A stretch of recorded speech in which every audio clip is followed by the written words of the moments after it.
আসসালামু আলাইকুম বন্ধুরা। এই যে দেখেন কত সুন্দর স্ত্রী ফুল, আর এই যে দেখেন আমার পুরুষ ফুল। তো আমার এই যে লাউ সব নষ্ট হয়ে যাচ্ছে।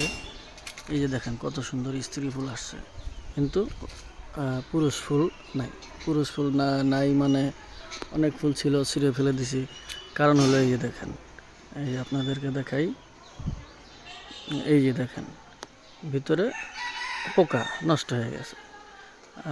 এই নষ্ট হওয়ার কারণে আমার অনেকগুলি লাউ নষ্ট হয়ে গেছে। এই যে পলিথিনে বেঁধে রাখছি চেক করার জন্য।